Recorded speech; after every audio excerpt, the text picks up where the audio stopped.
Backup quarterback options the Packers must consider before time runs out. The Green Bay Packers find themselves facing a significant quarterback dilemma, and there's no avoiding the reality of what unfolded in Denver. The situation was nothing short of a catastrophe. Although it was the reserves who took the field during Sunday's game, the issues were apparent well before that, with Friday's joint practice offering little solace. While a single bad practice with an improving team can be overlooked if they bounce back the following week, the struggles that persisted into Sunday's game highlight a deeper, more concerning problem. The Packers have a glaring need for a reliable backup quarterback. Should anything happen to Jordan Love, Green Bay cannot afford to be left scrambling, desperately trying to secure a few wins with an unproven or ill-prepared replacement. #5 backup quarterback options for the Packers. 1. Ryan Tannehill. There has been widespread discussion among both Packers fans and analysts about the possibility of signing Ryan Tannehill to serve as a mentor and backup to Jordan Love. Tannehill is arguably the most prominent name currently available on the market. However, signing him would likely require the Packers to allocate a substantial portion of their remaining salary cap, which is estimated to be around $22 million, depending on the source. Tannehill could serve as a temporary solution during a short-term absence of Love or even as a Nick Foles-type backup, capable of leading this talented roster on a deep playoff run if Love were to suffer a serious injury. 2. Taylor Heinicke. Another veteran option worth considering is Taylor Heinicke, who has seen his share of NFL action since entering the league in 2015. Heinicke experienced a career resurgence during his time with the Washington football team from 2020 to 2022. In fact, he led Washington to a victory at Lambeau Field during the 2022 season and has openly shared that he grew up as a Packers fan. Heinicke has a tradition of buying a pair of Air Jordans in the team colors of every opponent he defeats as a starter, making him an intriguing candidate for Green Bay. Given Atlanta's apparent commitment to Kirk Cousins for the immediate future and their investment in top 10 draft pick Michael Penix Jr., Heinicke could be available as a cut-down candidate or a cheap trade option.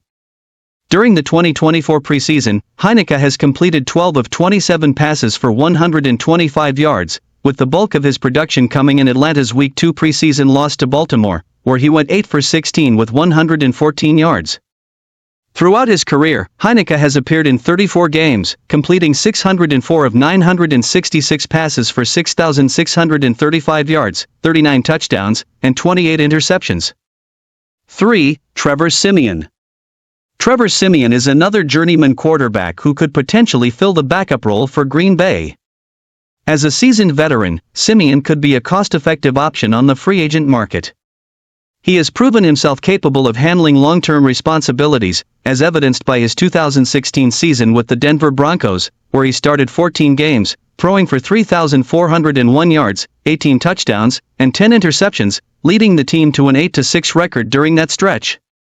Last season, the New York Jets brought in Siemian to provide relief for Zach Wilson and Tim Boyle after Aaron Rodgers, a former Packers legend, suffered an injury.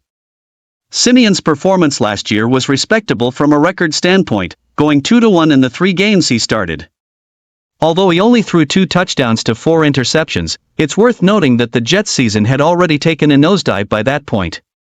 4. Zach Wilson. Zach Wilson, another former Jets quarterback, is not exactly a first-choice option as a starter, but he is young and could potentially offer more than what the Packers currently have behind Jordan Love. Wilson is still considered a project at the NFL level, but with the right coaching, perhaps under Packers quarterbacks coach Tom Clements, he could develop into a more reliable option. Wilson's collegiate career concluded with an impressive junior season at BYU, where he threw for 3,692 yards, 33 touchdowns, and only 3 interceptions.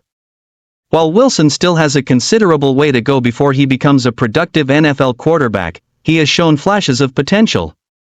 For example, he led a comeback victory for the Jets against the Buffalo Bills in the game where Rodgers was injured and also strung together 3 consecutive wins over the Denver Broncos, Philadelphia Eagles, and New York Giants. After last season, Wilson was traded to Denver, who took a chance on him. In Sunday's preseason game against the Packers reserves, Wilson completed 2 of 6 passes for 29 yards and a touchdown. 5. Let Michael Pratt and Sean Clifford continue to compete. Although this may not be the option Packers fans want to hear after the loss to Denver, it is likely the most realistic scenario. The young quarterbacks, Michael Pratt and Sean Clifford, struggled in their own ways. Clifford appears to be just a step too slow, similar to his performance against the Cleveland Browns, though this time it cost him more dearly. He completed 6 of 10 passes for 43 yards and threw a costly interception. Prior to the interception, Clifford had been building some momentum against Denver's second-string unit, securing 3 first downs, one through the air, one with his legs on an 11-yard run, and another via a roughing the passer penalty. Pratt, on the other hand, had the opposite problem. His powerful arm lacks finesse at times, as evidenced by an overthrown ball intended for Malik Heath on a third-down play. He also missed badly on a slant route to Grant Dubose, throwing well behind the second-year receiver. Pratt had a turnover of his own, losing a fumble on a strip sack inside the Packers' 20-yard line. It's important to remember that rookie and second-year quarterbacks often face challenges, as it's part of the learning curve. However, Green Bay may not have the luxury of time to draft and develop players in win-now mode. Ideally, the Packers should try to stash both Pratt and Clifford on the practice squad, allowing them to continue developing and possibly compete for a roster spot next year. If they don't see this as a viable option, they might need to let these two compete for the backup role, sign a veteran quarterback as insurance, and carry 3 quarterbacks throughout the season. This scenario is far from ideal, and unless there is significant and noticeable improvement during practice this week and in the preseason finale against the Baltimore Ravens, a move should be made.